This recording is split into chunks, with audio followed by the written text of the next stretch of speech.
Bom dia. Aqui em Florianópolis continua frio, né? Nós estamos em início de agosto, mas está friozinho. Então, o livro Mensageiros, que o objetivo é comentar ah, este livro, e hoje falarei o item, o caso Vicente. Então, o André Luiz está no plano espiritual, está desencarnado, morreu, está lá do outro lado. Não está no céu nem no paraíso, ele está no local de trabalho. Essa é a questão a ser discutida nesse livro. E lá, nesse grupo de trabalho, de pessoas normais, não tem nenhum santo, nenhum anjo, são pessoas, ele foi apresentado para o Aniceto, que é o coordenador, e passou e encaminhou ele para trabalhar junto com o Vicente, que também é um médico desencarnado, o médico morreu e está lá. E aí, o André Luiz, por sua vez, né, se deu bem, a amizade já rolou de pronto, já mostraram afinidade. E o André Luiz contou, né, a sua vida na Terra, lá no nosso lar, desceu, contou a situação que ele desceu aqui na tal da Crosta, que é aqui, onde nós estamos, e aqui viu aqui a sua esposa, casou com outro, enfim. E ele contou as amarguras dele, né, reclamando da sorte. Muito bem. E aí o Vicente falou o seguinte: olha, a tua vida é muito boa, tu é um sujeito feliz. E contou o caso dele. Ele disse o seguinte: que ele casou com Rosalina, Rosalina, e ele era médico recém-formado, mas ele ficou no ramo do laboratório. E eram felizes, tinham dois filhos, estavam vivendo assim numa boa, tranquilamente, felizes, não faltava nada, estavam perfeitos. Hum. No entanto, o irmão dele mais velho, Eleutério, morava num hotel e começou a frequentar a casa. E a Rosalina começou a mudar, começou a fazer mais exigências, queria empregada para cuidar dos filhos e coisa e tal. E ele achava tudo normal. E aí achando que aquilo era para, né? Mas a esposa ia no cinema, passava o dia no cinema, passeando com a Eleutério e tal. E aí, ah, e assim a coisa foi desenrolando. Até que um dia surgiu nele um problema no nariz, na fossa nasal. E ali deu um problema mais sério, septicemia, uma coisa assim. E ele veio a óbito, morreu. Muito bem, morrendo lá de cima, olhando e conseguindo perceber o que aconteceu, a sua esposa, que também sabia de laboratório, junto com o Eleutério, o irmão dele, acharam um veneno e colocaram quando ele dormia no nariz dele e aquela coisa evoluiu para a morte dele. E aí o André Luiz falou, mas nossa senhora, então aconteceu isso aí? Sim, aconteceu isso comigo. E os criminosos estão aonde? Estão lá embaixo, têm uma vida material muito boa, estão muito bem, casaram, estão juntos. E a justiça, bom, a justiça é questão divina, vai ficar ao tempo a quem de direito para fazer justiça, que não é nós.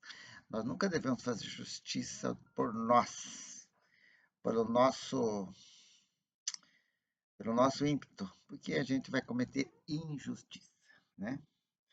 Então, esse é o caso do Vicente, que o rapaz foi lá para casa do irmão dele e se envolveu com a esposa do irmão dele. Isso é nessa história, nesse exemplo, para que as pessoas coloquem a mão na consciência, que examinem suas vidas, né? Porque afinal de contas, agir de forma correta é o ideal de todos, é o objetivo. E todos podem fazer isso de uma forma simples, não há necessidade de grandes esforços. Mas, dito isso, Essa parte do livro é isso.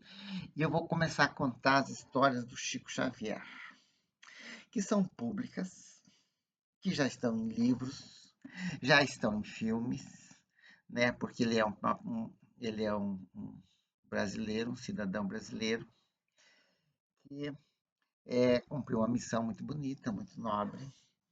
Então merece ser estudado realmente. Tem tantos brasileiros bons aqui também que merecem serem estudados, analisados por sua vida simples e dedicada. Mas no caso vai ser o Chico que eu vou comentar, porque me aguçou a curiosidade, eu acho que deve aguçar a curiosidade de muitos. Ele teve uma vida normal, uma criança.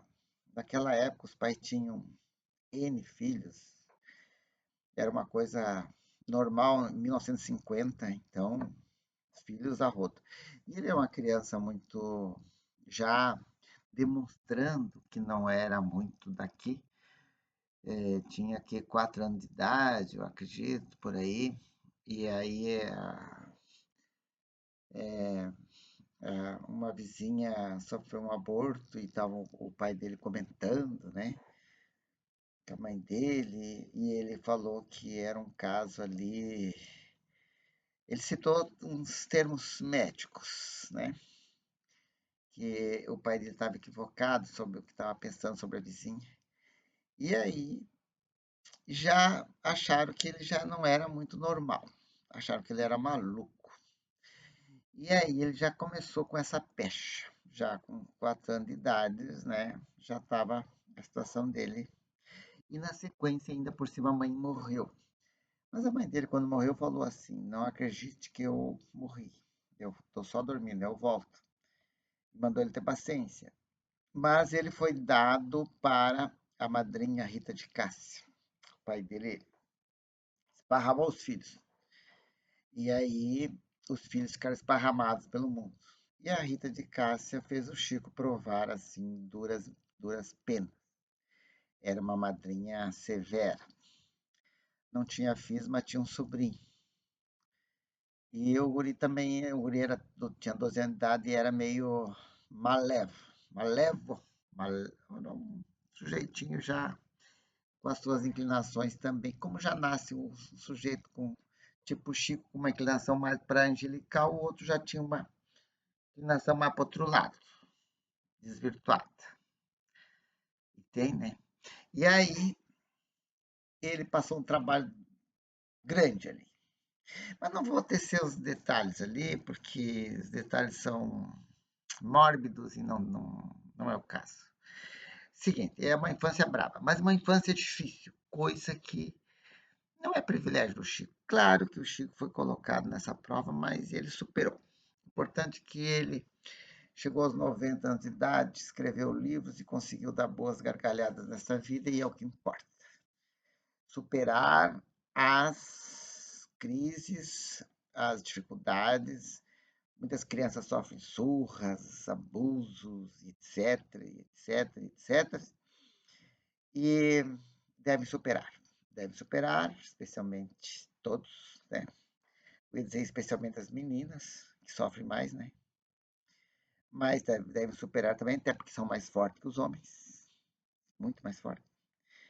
E então, não vou entrar na infância do Chico Xavier, porque já era uma preparação para uma santidade grave. Jesus também, ninguém sabe da infância de Jesus. Mas passaram perrengue na Terra Santa. Quem nasce na Terra Santa lá não é também, passa perrengue até hoje, né? Não é um lugar assim muito para os fracos. Lá realmente a coisa de lado a lado não interessa, lá a coisa, né? Era para ser um lugar de felicidade e alegria, mas não é.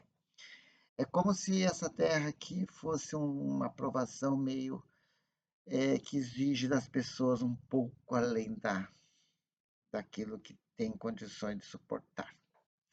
Mas acontece que é assim que funciona, tá bom? Então é isso. Essa parte, vamos amanhã mais uma parte, aos pouquitos a gente vai indo devagar. Tchau. Fiquem bem e até o próximo episódio.